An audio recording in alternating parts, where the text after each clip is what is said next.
Muka dia tu betul-betul rapat dengan muka Nur, and dia punya mata tu memang Nur nampak mata dia tu memang warna merah pekat guys.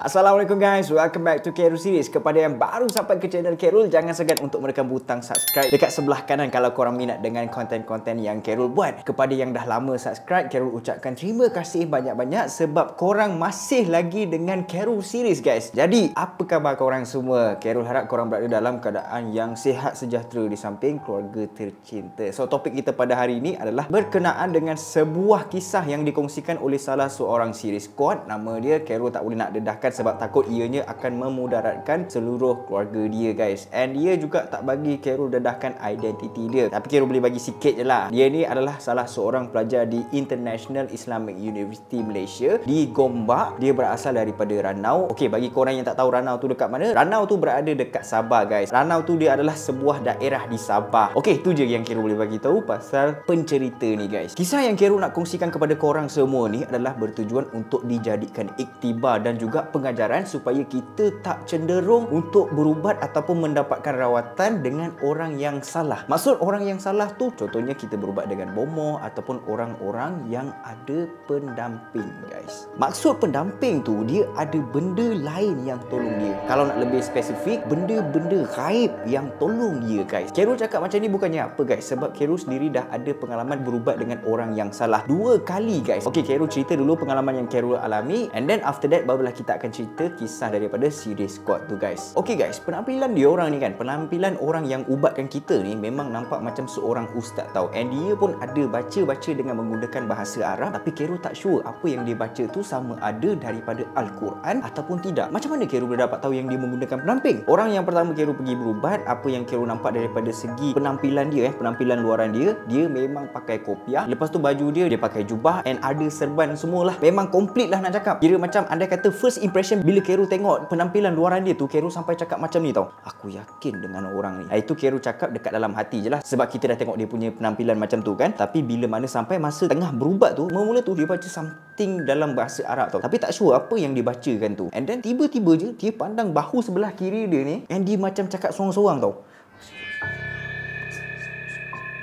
Dia cakap macam itu guys. Time tu Khairul just diam je lah kan, sebab nak bagi dia habiskan dia punya rawatan yang dia buat tu. Bila dah settle tu, kita tanyalah dekat dia, ustaz cakap dengan siapa tadi kan? Lepas tu korang nak tahu dia cakap apa? Dengan kadam guys. Dia cakap kadam guys. Padahal masa tu dekat sebelah dia tu tak ada orang pun. Memang dekat sebelah kiri, dekat sebelah kanan dia tu memang tak ada orang langsung. Time tu kita orang dekat depan dia, memang kita nampak lah kiri kanan dia tu memang tak ada orang guys. And then lepas dah berubat apa semua tu, dia bagi kita orang satu lipatan kertas berwarna kuning, and kertas kuning tu dia suruh kita orang simpan dekat dalam rumah tau. Dia tak bagi kita orang buka langsung kertas kuning tu. Korang bayangkan kertas tu dah dilipat, and then dia selotip dekat sekeliling kertas tu tau. And then dia jadi macam satu benda petak yang kecil tau, macam gini je.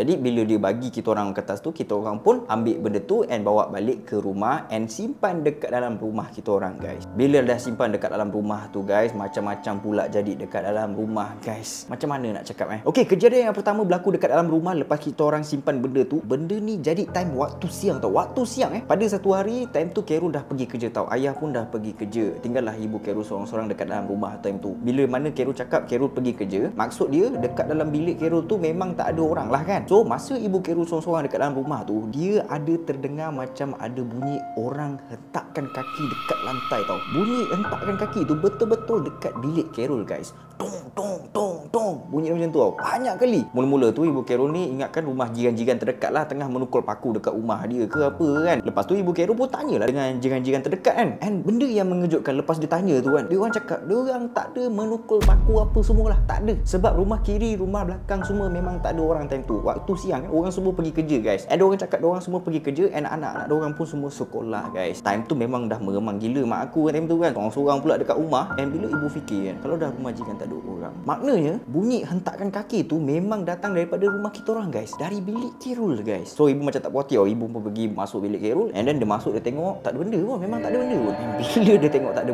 benda tu lagi membuatkan dia jadi seram guys. Tapi ibu adalah baca-baca sikit ayat kursi apa semua, and benda tu stop from doing that lah lepas baca ayat-ayat pelindung tu.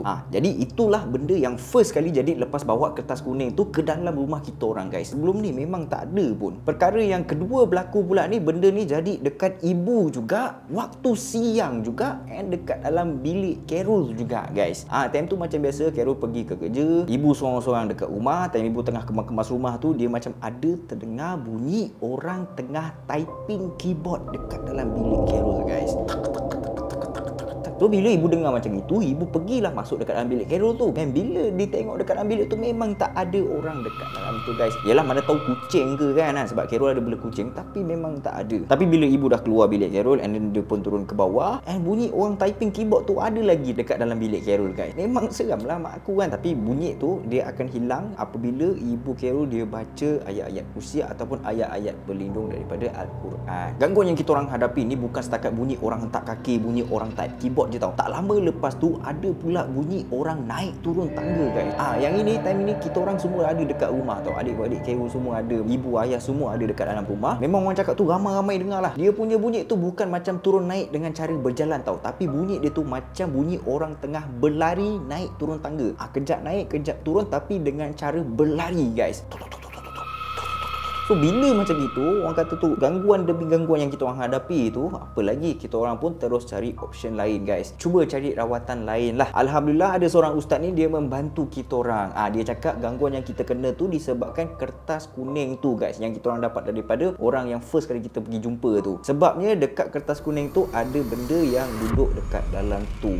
Kalau korang pernah tengok video Khairul yang sebelum-sebelum ni, Khairul ada jelaskan pasal wafa. Kertas kuning tu adalah wafa guys. And dekat dalam wafa tu ada benda yang duduk. That is why lah kita orang kena ganggu dekat dalam rumah, sebab wafak tu disimpan dekat dalam rumah kita orang. Dan bila ustaz tengok wafak tu, dia pun ambil wafak tu, dia pergi bakar wafak tu. Lepas dah dibakar, berapa kita orang dah dapatkan rawatan daripada ustaz tu, rumah kita orang pun aman damai and tak ada gangguan lagi. Tu adalah situation yang pertama kita orang pergi berubat dengan orang yang salah tau. Cerita ni tak habis kat sini guys. Ada lagi satu guys. Situation yang kedua pula ni, time ni salah seorang ahli keluarga Khairul kena buat dengan orang tau. And then kita satu family pun carilah option untuk bawa orang yang sakit tu pergi berubat. Tanya orang tu, tanya orang ni, and finally dapat. Jadi kita try call orang yang berubat tu and cuba deal dengan dia. And pop, dia bagi satu tarikh guys. And kita pun gerak ke sana lah, satu family semua. So dalam pukul 9 macam tu kita pun sampai dekat rumah dia. Betul-betul dekat depan rumah dia tu ada satu pokok yang sangat besar guys. Rumah dia tu jenis rumah taman tau. Dia bukan jenis rumah kampung tapi dekat rumah taman tu ada satu pokok yang besar macam gitu guys. Kira macam kalau kita nak masuk ke rumah dia tu, memang akan lalu pokok tu lah. Kalau waktu siang maybe tak ada rasa apa-apa kot, tapi kalau waktu malam tu memang akan ada rasa something yang tak enak lah gitu. So dah sampai tu, kita orang pun bagi salam and dia pun jemput untuk masuk ke dalam rumah. So sekarang ni Khairul rasa macam Khairul nak shortkan je lah cerita ni. Bila time nak berubat tu, dia memang baca ayat-ayat dalam bahasa Arab tau, tapi tak sure dia baca apa. And then dia macam picit dekat ibu jari kaki salah seorang family Khairul yang Khairul cakap yang dia kena buat orang tu kan. Dia picit dekat situ. Lama sikit dia ambil botol air mineral 1.5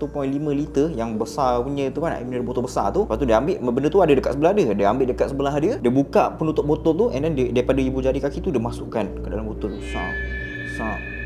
Dia macam masukkan something dekat dalam botol tu lah. So bila kita tengok macam tu, kita macam dah tahulah mungkin dia masukkan benda dekat dalam botol tu, sebab kita pun dah tengok dekat dalam movie banyak kan. And then dia memang banyak kali masukkan benda tu dekat dalam botol guys. Yang mana dah tutup tu dia letak tepi, lepas tu dia ambil yang baru, dia masukkan lagi. Sampailah ke botol yang ketiga, maknanya botol ketiga tu adalah botol yang terakhir guys. And then dah siap apa semua tu, time ni lah kita dapat detect yang dia ni macam menggunakan pendamping guys. Masa kita orang nak balik tu, dia ada jual dekat kita orang cincin dan loket yang ada batu besar tu tau, yang jenis besar punya. Dan dia pun terangkanlah kat kita orang kan, kalau awak pakai benda ni, ada benda yang akan menjaga awak nanti. Kalau korang nak tahu, harga dia sampai RM800 guys. Gila kau. Time tu sebenarnya kita orang belum lagi jumpa dengan Ustaz Adam. Sebab Ustaz Adam ni yang terangkan dekat kita pasal pendamping and benda-benda syirik ni lah. Dia yang ubatkan kita selepas kita jumpa dengan orang ni. Time tu kita tak jumpa lagi dengan Ustaz Adam. Jadi masa tu kita tak tahu, jadi kita pun percaya dengan orang tu, and kita pun belilah dia punya cincin dengan loket tu semua semualah. Tapi Kerul tak tipu korang dekat dalam botol-botol yang orang tu masukkan benda tu kan, memang nampak makhluk yang sangat-sangat menyeramkan guys. Dia bukan nampak secara direct tau. Dia muncul macam bayangan gitu lah. Nampaklah dia punya mata merah ada, lepas tu ada bulu-bulu sikit. Memang nampak lah, tapi dalam bentuk bayangan tau. Dia macam transparent guys. Dia punya nampak tu dia macam sikit-sikit je. Tapi bila dah lama sikit tu memang tak nampak terus. Masa mula-mula dia masukkan tu je, memang nampak real guys. Serius kita cakap. So lepas kita orang dah ambil cincin dengan loket daripada orang tu, and orang tu pun suruh kita orang untuk buang botol yang tadi tu dekat laut. And kita orang pun terus caw. Time tu jam lebih kurang dalam pukul 12.30 malam guys. Botol tu Kerul letak dekat bonet kereta. And malam tu juga Kerul pergi buang dekat laut guys. Tapi masa tu Kerul terfikir lah kan, takkanlah aku nak buang botol tu macam gitu je, nanti tergapung orang lain ambil, buka pisang dia pula kena kan. Tadi masa tu kebetulan dekat dalam bonet kereta Kerul tu ada tali tau. So Kerul ambil tali tu, Kerul ikatkan 3 botol yang tadi tu, Kerul ikatkan dengan batu guys, supaya benda tu tak terapung dekat dalam. Dia ikut sekali dengan batu tu, terjunlah dekat dalam laut tu guys. So settle. So inilah serba sedikit kisah pengalaman Kerul berubat dengan orang yang menggunakan pendamping. Kita belum masuk lagi cerita yang sebenar And kalau korang nak tahu kadam tu, korang faham kan maksud dia apa kan? Kadam tu maksud dia pembantu. So dari situ memang kita dah tahulah yang dia orang ni menggunakan pendamping. And bila kita tahu dia dah menggunakan pendamping, Ustaz Adam pun dah cerita, and kita pun tak adalah pergi lagi dekat orang tu. So guys, jom kita mulakan cerita yang dikongsikan oleh salah seorang series squad ni, yang dia bagi tahu mak dia ni diberikan saka oleh seorang dukun. Kira mak dia ni salah berubat juga guys. So without wasting any time, let's go. Sebelum kita teruskan, video kali ini disponsor oleh Relax. Kerul ada dapat holiday kit daripada Relax, and takkan Kerul nak pakai lagi kan? Kerul dah ada. Jadi Kerul rasa Kerul akan berikan holiday kit ni kepada sahabat Kerul. Dia asyik isap woko je kan, so kita bagi dia isap pot daripada Relax pula. Mesti dia suka punya. Okay, let's go. Ni Kerul nak call Afiq. Nak suruh datang rumah. Hello? Hello. Hello, Assalamualaikum. Waalaikumsalam. Bang, nanti datang rumah bang, petang nanti. Petang ni? Apa Saja je, datang je lah. Okey, boleh. Okay, Assalamualaikum. Waalaikumsalam. Nizam, aku ada hadiah sikit untuk kau Nizam. Benda ni? Cuba buka dulu tengok. Baik Bismillahirrahmanirrahim. Ui, baik ini apa duk? Yang ini pot cabin untuk simpan flavor, babe. Baik Ui, ni apa pula ni? Itu dia punya pot lah. Pot sistem dia. Baik. Boleh tengok Baik macam ni pattern dia. Of course lah. Warna dia cantik tu. Mantap kan? Baik. Wah, Flavor dia. ni flavor ni baik ni kan. Mantap. Masuk pun gegar. Ya tau, masuk gegar. Smooth dia tu. Dia punya flow dia cantik, aku suka. Yes. Ni flavor mentol extra. Zero nikotin. Try cantik. Sejuk. Lepas tu asap pun boleh tahan lah. Kat sini, kau tengok bawah dia. Biasa kalau kita hisap 1-2 pump, pot-pot jenis yang lain dia akan leaking kan. Betul. Yang ni dia tak leaking kan. Kau tengok kat bawah sini pun sama. Dalam ni memang kosong. Tengok sikit. Memang kosong. Kejap. Baik dalam ni ada apa lagi Yes, jangan keluarkan Itu dia punya sarung dia. Sarung dia. Ni lenyap dia. Yes, itu dia punya. Smart kan lenyap dia. Baik. Smart tu. Free gift dia bagi. Andai kata siapa-siapa beli holiday kit ni, dia akan dapat ni lah dalam dia. Alright. Ada pot cabin, ada pot dengan 2 flavor, dan juga dapat free gift. Kita dapat ni. Itu dia. Yes, this one, and also this one lanyard. Mantap tak mantap? Thank you Okay guys, dalam cerita ni Kerul akan menggunakan nama samaran untuk mewakili orang yang kongsikan cerita ni. So Kerul akan gunakan nama Nur je lah, sebab Nur tu dia pendek and senang untuk Kerul sebutkan. Nur ni dia merupakan seorang penuntut di International Islamic University Malaysia, and pada tahun ni umur tu dah mencecah 23 tahun guys. Sepanjang dia belajar dekat Semenanjung, baru 2 kali je dia balik ke Sabah. Biasalah guys, Semenanjung dengan Sabah Sarawak korang tahu sendiri harga tiket flight dia memang mahal. Jadi benda-benda macam ni lah antara faktor yang menjadi penghalang untuk Nur balik ke Sabah. Bukan Nur seorang je, semua penuntut daripada Sabah dan Sarawak bila dia belajar dekat Semenanjung, diorang nak balik ke Sabah Sarawak tu memang agak sukar sebab harga tiket flight memang sangat mahal guys. Jadi bila mana Nur berjarang balik ke Sabah, segala khabar berita pasal family dia dekat sana dia akan dapat tahu lambat sikit guys. Tapi dia still in contact dengan family dia lah, sebab nak tahu pasal perkembangan hidup masing-masing lah kan. Takkan nak stop contact pula kan, walaupun duduk jauh. Untuk pengetahuan korang, Nur adalah seorang mualaf yang baru bertukar agama pada tahun 2016. And bukan Nur seorang je yang masuk Islam, tapi satu family dia masuk Islam guys. Benda ni terjadi pada tahun 2021 guys. Masa tu waktu malam, Nur dia macam biasa. Lepas tadi apa semua, dia pun baring dekat katil dia untuk tidur lah. And dia pun cubalah untuk melelapkan mata dia. Tapi masa ngam-ngam betul-betul dia nak terlelap tu kan, tiba-tiba dia rasa susah nak bernafas guys. Dada dia rasa berat sangat tau. And dia rasa macam dia ditindih oleh sesuatu. Bila dia cuba untuk buka mata dia, alangkah terkejutnya dia apabila dia mendapati ada satu benda berwarna hitam tengah duduk dekat atas badan dia guys.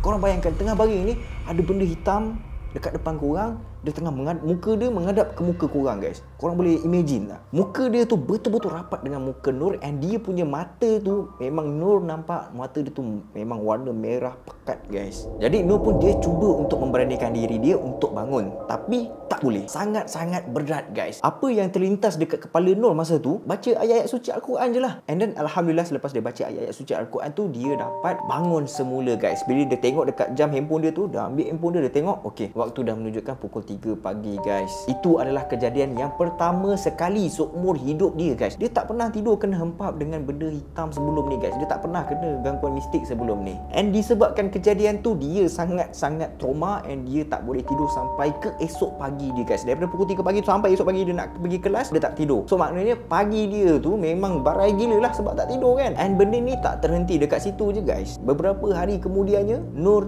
kena ganggu lagi guys dengan benda yang sama guys. Dia kena hempap lagi dengan benda yang sama, warna yang sama, besar dia yang sama guys. Besar benda tu 2 kali ganda badan Nur tau. And then bila dia kena macam itu, dia baca ayat suci Al-Quran, and Alhamdulillah benda tu hilang. Dia bukan hilang terus macam itu, dia sikit demi sikit hilang guys. And dia memang macam biasa, bila dia kena macam itu, dia tak boleh nak tidur sebab dia takut. Jadi guys, kejadian ni berlarutan ke atas diri Nur berulang kali. Lagi-lagi ada kata kalau waktu siang tu dia terfikir pasal benda tu, pada waktu malamnya tu confirm kena hempap dengan benda tu, confirm. And selepas beberapa minggu kemudiannya, Nur baru dapat tahu yang mak dia yang dekat Sabah tu pergi berubat dengan seorang dukun kampung. Okey guys, sebenarnya mak kepada Nur ni memang dah lama sakit tau. Dia mengalami sakit jantung dan juga depression. Disebabkan mak Nur ni dah lama sakit macam ni, tak baik-baik, family Nur ajak maknya Nur tu untuk berubat dengan dukun kampung. Jadi abang dengan kakaknya Nur ni yang berada dekat Sabah tu terpaksalah ikutkan. Terpaksalah aku dengan permintaan family yang lain tu yang suruh bawa mak diorang tu pergi berubat dengan dukun. Jadi guys, salah seorang familynya Nur ni pun kenalkanlah kepada abang dan kakak Nur ni dengan seorang dukun guys. Bila diorang tanya dekat dukun tu apa yang diorang kena bawa bila jumpa dengan dukun tu suruh datang pada malam Jumaat and bawa 3 ekor ayam kampung yang masih hidup. Bukan tu je guys, dukun tu siap suruh bawa satu cermin yang biasa kita buat tengok muka kita tu kan. Cermin tu, lepas tu bawa satu gunting and beberapa rempah yang dibungkus dengan kain putih tau. Itu yang dia suruh bawa. So bila abang dan kakak Nur ni dengar macam gitu, diorang ni dah macam rasa lain macam lah kan. Sebab ni adalah pertama kali diorang jumpa dengan dukun yang minta benda-benda yang mengarut macam gini guys. Minta ayam hidup lah, minta gunting lah, minta cermin lah. Tapi nak buat macam mana kan, family diorang ni berkeras guys. Suruh berubat dengan dukun tu juga. Nak tak nak, terpaksalah abang dan kakaknya Nur ni turutkan juga kehendak familynya diorang tu. So tibalah masanya pada malam Jumaat yang dinanti-nantikan. Abang dan kakak dia bawalah mak diorang ni pergi berjumpa dengan dukun tu dekat rumah dukun tu guys. Mula-mula masa nak masuk dekat dalam rumah tu, dukun tu tak bagi abang dan kakak Nur ni masuk. Yang boleh masuk hanya mak dia sahaja. Abang Nur ni dah fikir lain macam lah kan, asal tak boleh masuk kan, mana boleh jadi macam gini, Kang dia buat tak senonoh dekat mak aku kan, pincang nanti kan, macam itulah. So abangnya Nur ni pun dia berkeras guys, dia nak masuk juga. Kalau dukun tak bagi masuk, saya balik. Dia cakap macam gitu. And finally dukun tu benarkanlah abang Nur ni untuk masuk ke dalam rumah. Bila dah masuk dekat dalam rumah tu, alangkah terkejutnya dia guys, bau dekat dalam rumah tu sangat busuk tau, macam bau bangkai binatang bercampur dengan bau-bau minyak yang busuk. Mula-mula abang Nur ni rasa macam takut jugalah kan. Abang dia ni suruh mak dia tu batalkan niat dia, jangan pergi mak, kita balik je, tak nak lah macam gini. Tapi maknya Nur ni dia berkeras juga, tak apa, kita dah sampai ni, kita teruskan je. So dukun tu pun startlah dia punya ritual. Masa ritual tu tengah dijalankan, Abang Nur ni dia nampak lah yang dukun tu sembelih ketiga-tiga ekor ayam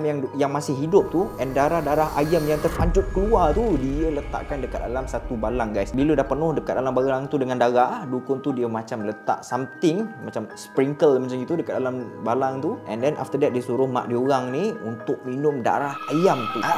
Minum darah guys. Tapi bila dukun tu bagi dekat maknya tu, Abang Nur ni macam janganlah, apa nak minum darah pula, tak payah mak, jangan minum. Lepas tu yang si dukun ni siap cakap macam gini, kalau kau minum darah tu esok lusa kau punya penyakit akan baik. Jadi bila mak Nur ni dia dengar macam gitu, maknya Nur ni pun minumlah darah tersebut.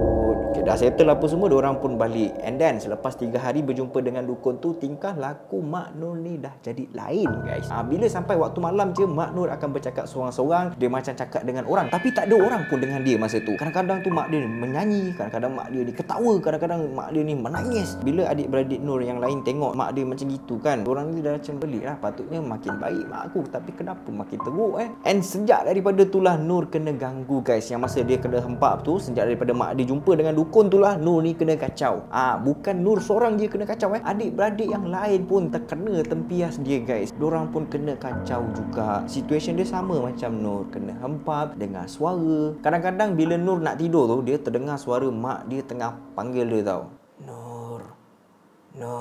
Apabila dia dengar suara macam gitu, confirm masa dia tidur dia akan kena hempap punya. Confirm. Bila dia dengar, contoh dia dengar pukul 10 malam, pagi-pagi dia tidur tu, time dia tengah tidur tu lah dia kena hempap guys. So gangguan demi gangguan diorang kena hadap, and finally abang kepada Nur ni dah tak tahan tau. So dia pergi cari option, dia berjumpa dengan seorang ustaz, and dia cuba untuk buat rawatan dengan ustaz tu. Masa dalam sesi rawatan tu barulah dapat tahu rupa-rupanya dukun yang diorang pergi selama ni, yang diorang pergi untuk berubat tu, rupanya dukun tu pergi letak saka dekat dalam badan maknya Nur guys. Letak saka guys. Tapi alhamdulillah selepas mendapatkan rawatan dengan ustaz tu, saka tu dapat dipisahkan daripada badan mak Nur, and keadaan mak Nur pun dia menjadi semakin pulih lah selepas benda tu dikeluarkan. Mula-mula berubat dengan dukun makin teruk, tapi bila berjumpa dengan ustaz, membuat rawatan dengan ustaz, bila berubat dengan cara rawatan Islam, alhamdulillah semakin pulih guys. So itu sahaja kisah daripada One of Series Squad. So guys, dekat sini Kero nak bagi tahu dekat korang lah, andai kata korang nak pergi berubat tu, hati-hatilah. Cubalah untuk mencari inisiatif yang betul. Jangan tersalah pergi berubat. Korang tak pasal-pasal jadi macam keluarga Nur nanti. Berubatlah dengan orang yang betul guys. Jangan berubat dengan orang yang salah. Jadi Kero harap from this video korang mendapat sedikit sebanyak intipati yang baik yang boleh digunakan untuk masa akan datang. Semoga video ni boleh dijadikan iktibar dan pengajaran kepada kita semua. That's all from Kero Series. Until next time, see you soon. Assalamualaikum.